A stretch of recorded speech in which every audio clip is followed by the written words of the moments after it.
All right. KABAR Mark 98.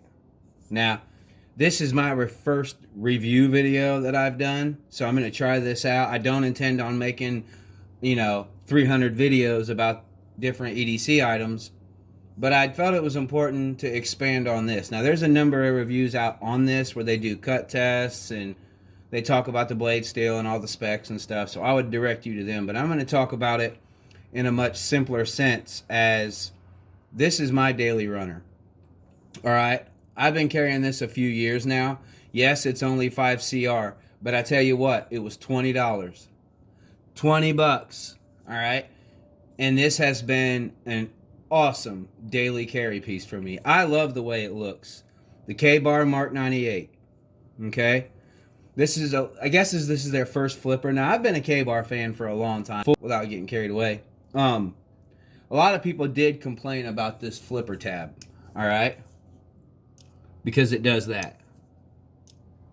Well, let me tell you, I haven't tweaked the pivot. I have hit it with WD-40 before, but with just a small minor twitch of my wrist, for 20 bucks, I'm willing to give it a little bit of a flick.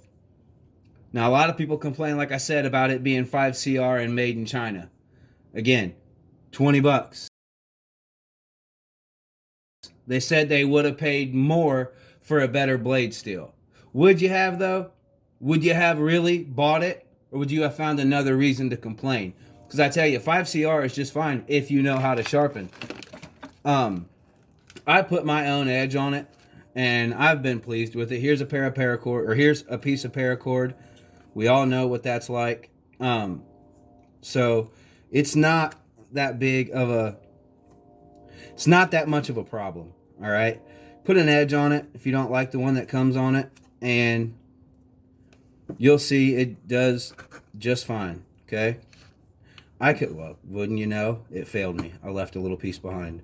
Anyway, it cuts just fine for me, for anything I'm going to do.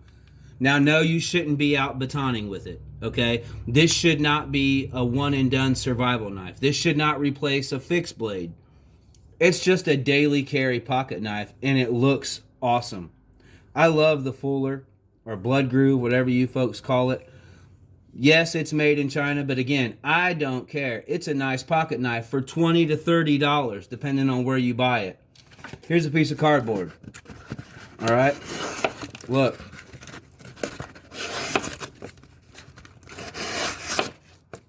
Again, I'm not going to get into a bunch of cut tests. Ooh, my bad. I'm not going to get into a bunch of wild cut tests and torture tests and all that. There's plenty of videos out there on that. So, my point is, some of you guys, some of us, are not doing a lot of cutting. All right? We're not cutting day in, day out. We don't work at a harbor where we're cutting rope all day. But if I needed to cut a ratchet strap off the trailer, for any reason, I could. If I needed to cut a seat belt, I could get it in there and it would zip right through it. I wouldn't have a problem. All right. If I have to cut up a box, honestly, I carry a multi-tool that has a serrated blade on it and a saw. But I would use my pocket knife, and this would do the job. All right. It's a little girthy, and I like that. Okay. It's got quite a girthy blade on it too. I think a 3.5-inch blade. Almost 8 inches overall, I think. I had a tape measure around here somewhere, but oh, here it is, actually.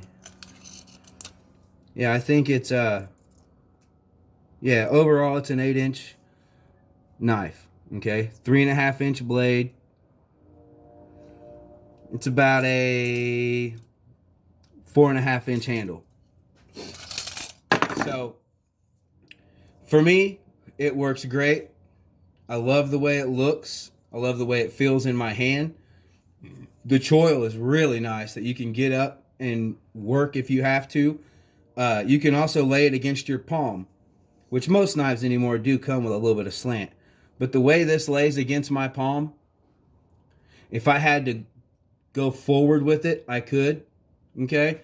It's also good for the reverse grip, for whatever you need to do. 20 bucks. Now, that said, I do think, and if KABAR hears this, which I doubt they will, I think they're dropping the ball on options for this, okay? If I had to make some suggestions, I would say to allow us some different handle options. This G10 is supposed to be G10. It's very smooth. Now, I don't mind it so much because the way it just slides right out of the pocket, okay? I don't mind it. However, I would like a better real G10. Something a little more grippy. Maybe a good micarta, okay? Offer different color schemes for it like you did with the Dozier. Now, the Dozier was a big hit. The Dozier, everybody had one. And it's a similar blade shape, for the record. It's a similar blade shape, only this one is much more bulkier, and I think it's a better blade, personally. However, this is the only way this comes, except they did come out with a premium version, okay, State and Union. They came out with the OSF folder. It's S35VN. Now, here's the catch. They missed the middle class guy. They went from $20 to $30 budget guy, which we appreciate it, no doubt, to $450. I doubt I'll ever own one of those.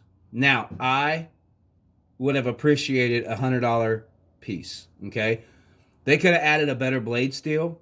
Maybe did something with the bearings, okay? Did a couple things. Nothing too extravagant, and asked $100 for it to compensate for the difference. But this is it. This is all they gave us. Just this piece at this price point, 20 to 30 bucks, and this is the only way it comes. Which, it's fine. Like I said, I'm in love with it. However, I would like some other options. I've considered customizing it myself. Could maybe even do a little bit of jimping back here. Some deep jimping, like on some of them overbuilt knives. I think that would be cool. Otherwise, they should maybe consider an XL version.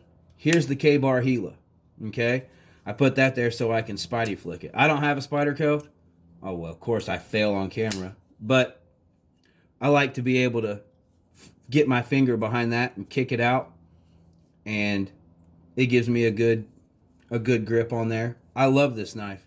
Had it a long time. I don't carry it as much, and not because of the size. I have other things I rotate out with once in a while. This has stolen my heart on a regular basis. It is thicker than the Gila. However, it is smaller than the Gila. I think it would have been cool to offer this in an XL option. Okay, a little bigger option for it that allows you some more girth. It could be just as thick, but just bigger, a bigger blade, okay?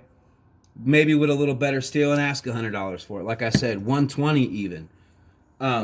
They could consider, you hear that lock up, by the way? I love the way it locks up. Very much. It sounds nice. I don't know if you guys can hear that in the camera the way I hear it. Maybe you do. Maybe a fixed blade option. This is the Buck 632 Mesa. Discontinued, but also known as the Endeavor. See, imagine this with like this handle. All right. A little more belly on it. Or, now this is an old knife. It was a gift from a friend many years ago. I don't carry it very much at all. However, there's some similarities here. Imagine this size. Okay? That's what I'm getting at. With a big fuller in it. Some decent jimping on the back. A good handle, scales, whatnot. Alright? And a decent sheath. Now, I don't have the higher end knives like PM2s, PM3s, or more so. I don't have a Delica. I don't have a Benchmade bug out to compare it, but I do have a Buck 110. I can do a size comparison there. For some of you guys that like to see the size comparison. Okay. See that? That close? Yeah, that's about right. So there's the difference. It's much lighter. I might put a screenshot in when the video closes of the official specs from KABAR's website. I might include that in the video at the very end, because I'm not going to get into all of the little intricate specs and stuff like that. Some of that doesn't matter to me. I don't know the Rockwell hardness or anything like that. But some of you guys that carry pocket knives act like you're going to be filleting fish and moose. You're going to go from 3 o'clock traffic on the way home to filleting moose or boning out moose, deer, bear, etc., or cutting ropes from here to Timbuktu right before you make it home. I doubt that's the case. So no, I don't need something that's some kind of crazy CPM this or whatnot. I do carry a multi-tool with an S30V blade on it if this was to dull down on me. All right? If that was to happen. But my lifestyle doesn't warrant that on a regular basis, and that's the catch. Some of you guys do need that. I don't.